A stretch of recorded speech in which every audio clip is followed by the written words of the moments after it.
एक अजामिल नामक व्यक्ति है जो कि पहले तो थोड़ा बहुत भजन करता था, लेकिन अब भजन नहीं करता, चोरी करता है, बच्चों को डराता है, धमकाता है, रोज बाहर जाकर के चोरी डकैती अजामिल करता है। उसकी एक पत्नी है। देखो ये कैसे गलत मार्ग पर गया। व्यक्ति के जीवन में सत्संग जो है बहुत बड़ा प्रभाव दिखाता है। अगर आपने अच्छे व्यक्ति का संग किया तो आप भी अच्छे बनोगे, सामने वाले की अच्छाई आपके भीतर प्रवेश कर जाएगा। अगर आपने बुरे व्यक्ति का संग किया, आप भी धीरे धीरे करके बुरे बन जाओगे। आज सुखदेव जी कह रहे हैं, इस अजामिल ने ऐसी नारी का संग किया जो गलत मार्ग पर थी, उससे विवाह किया, उसे अपने घर में लेकर के आया। अब धीरे धीरे अजामिल भी बुरा बन गया, चोरी करता है, डकैती करता है, सबको डराता है, धमकाता है। अब एक दिन ये घर से बाहर गया था, इतने में अजामिल के घर में साधु संत आए।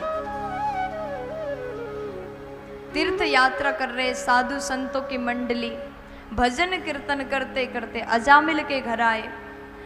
अब यहाँ पर अजामिल की पत्नी ने कहा कि आप लोग यहाँ कैसे आए? संतों ने कहा हम रोज चलते रहते, तीर्थ यात्रा करते रहते हैं।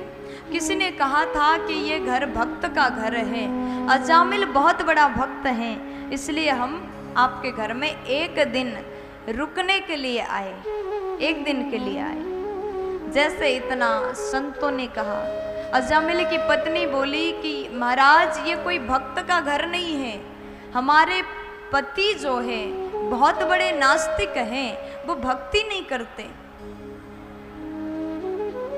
अब जैसे इतना सुन लिया, साधु संत बोले कि हम आपके घर आए, इसके पीछे भगवत इच्छा होगी,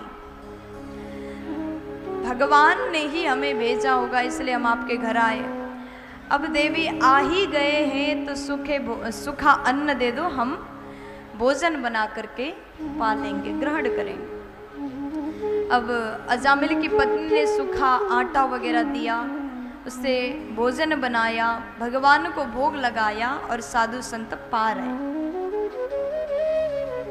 जैसे संत की मंडली बैठ करके प्रसाद पा रहे थे, अजामिल आया, अरे तुम लोग कहाँ से आए और यहाँ कैसे बैठे? चिल्लाने लगा।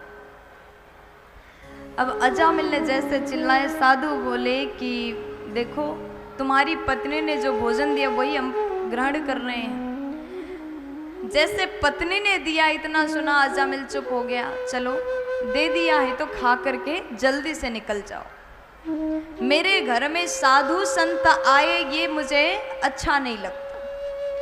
लेकिन साधु संत विचार करते, हम इसके घर में आए हैं, इसके घर में आकर के हम भोजन पा रहे हैं और इसको कुछ ना कुछ तो जरूर देना पड़ेगा, कुछ ना कुछ तो जरूर देना पड़ेगा। अब उसके बाद में सुखदेव जी महाराज कह रहे हैं, साधु संतों ने विचार किया अब इसे क्या दें। देखो साधु संत आपको बहुत कुछ नहीं दे सकते, साधु संत आपको धन धान्य ऐश्वर्य संपदा नहीं दे सकते, लेकिन साधु संत आपको जो दे सकते हैं वो दुनिया के कोई और आपको नहीं दे सकता। साधु संतों का मतलब क्या है? संत कौन होते हैं? साधनोति परम कार्यम इति साधु, जो बिगड़े हुए को सुधार दे उनको साधु बोलते हैं। आपके घर में अगर एक बार भी एक कोई साधु आए और साधु ने आकर के आपके घर का प्रसाद ग्रहण किया, आपके घर में अपना चरण रखें, इसका मतलब है भगवत कृपा आपके ऊपर हो चुका है। अगर साधु संतों ने आपके घर में भोजन किया तो संत ऐसे ही आपके अन्न को खाकर के नहीं जाएंगे।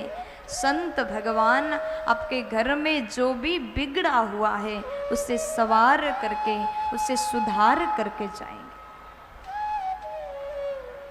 लेकिन संतों में भी वो बात होनी चाहिए जो एक साधु में होना चाहिए। साधु का अर्थ क्या है? केवल लंबा सा तिलक चंदन लगाया, पीले वस्त्र पहना, सिर्फ उसी को साधु नहीं बोलते। जिसका मन सुंदर हो, जिस व्यक्ति का सभी के प्रति समभाव हो, जो बिगड़ा हुआ व्यक्ति को सुधारने की क्षमता रखे, वो असली साधु है, वो असली संत है। जो अपने मन में सदैव भगवान को विराजमान कराए, वो असली संत है। साधु का मतलब वो नहीं है जो खड़ाऊ पूजने का 11,000 लें, दर्शन करने का, चरण छूने का 5,000 लें, उनको साधु नहीं कहते। अगर साधु में ये आदत है तो विषय में फंसे हुए हैं, जो विरक्त हैं, जो देने का भाव रखें, जो कल्याण का भाव रखें, उनको ही साधु कहते हैं। आज अजामिल के यहाँ असली संत आए, विचार किया, इसके घर में जो बिगड़ा हुआ है, अगर इसको हम नहीं सुधारेंगे तो हमारे आने का मतलब ही क्या है। अजामिल ने खूब अपमान किया, लेकिन संतों को फर्क नहीं पड़ा। संतों ने कहा बेचारा इसको ज्ञान नहीं है, हमें उपदेश देना जरूरी है, हमें समझाना जरूरी है, इसको सही मार्ग पर लाना जरूरत है। आज साधु संतों ने कहा बेटा तुम्हारे यहाँ बच्चे हैं? अजामिल बोला है, और एक बालक अभी गर्भ में है, जन्म नहीं हुआ। संतों ने कहा जब वो बालक पैदा हो जाए तो उस बालक का नाम रख देना नारायण। अजामिल कहता हम क्यों रखें नारायण, हमारा बालक है, हम अपने मर्जी से नाम रखेंगे। जैसे इतना कहा तो पत्नी बोली कि अगर संतों ने कहा तो मान जाओ, मानने में क्या बुराई है। अजामिल बोला ठीक है, लेकिन तुम लोग चले जाओ। संत भगवान वहाँ से चले गए। समय होने पर एक बालक का जन्म होता है। प्यार से बोलो, जोर से बोल दो ना, मस्ती में बोलो ना जी। अब एक बालक का जन्म हुआ, नाम रखा नारायण।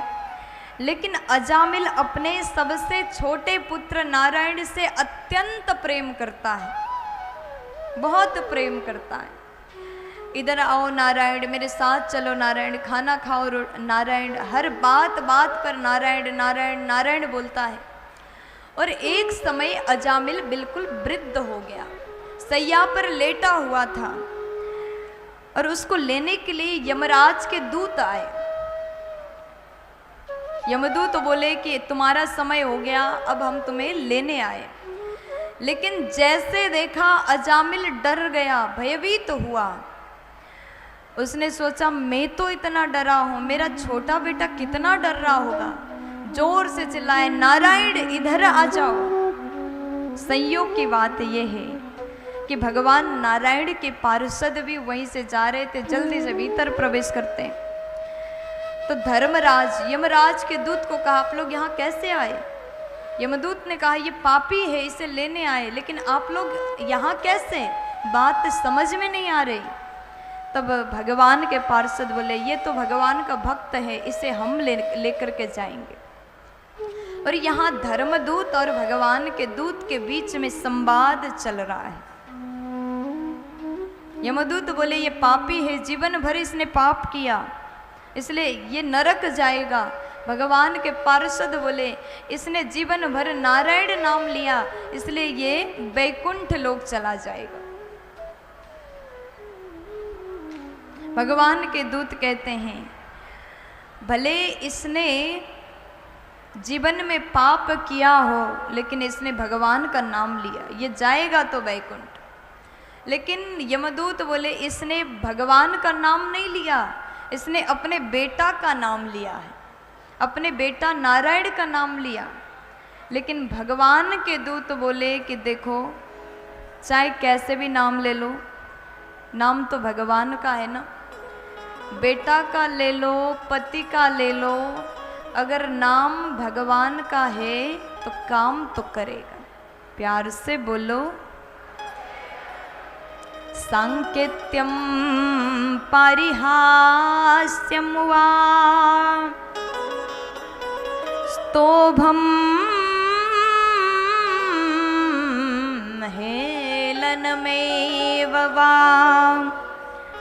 वैकुंठनामग्रहणामशेषाघहरं विदुः। अब यहाँ पर भगवान नारायण के पार्षद यही बात कह रहे हैं, सांकेत्यम पारिहास्यम वा, जानबूझ करके ले लो, अनजाने में ले लो, कैसे भी ले लिया हो, हंसी मजाक में, क्रोध में, प्रसन्नता में, हर परिस्थिति में तुमने जैसे भी नाम लिया, अगर नाम भगवान का लिया है तो नाम व्यर्थ नहीं जाता। जिस प्रकार से जहर को आपने पान कर लिया, जहर को आपने पान कर लिया, लेकिन आपको पता नहीं था कि इसमें जहर है, अपने अनजाने में पिया, लेकिन जहर का काम क्या है? मारना, मारेगा ही। बाद में आप भले ही कहे तो मैं पता नहीं था, गलती से पी लिया, तो जहर अपना प्रभाव कम करेगा, ऐसा बिल्कुल नहीं होता। आपने जान के पियो या फिर अनजाने में पियो, जहर का काम मारना है, वो मारेगा। लेकिन भगवान का नाम जान कर के लो, अनजाने में लो, उस नाम का अर्थ है भगवान के नाम लेने का फल हमें भवसागर से तारना है, वो तारेगा। कभी भी भगवत नाम व्यर्थ नहीं जाता, इसलिए हर समय प्रभु का चिंतन करते रहना चाहिए। आज नाम की महिमा अजामिल के प्रसंग द्वारा श्रवण कराया।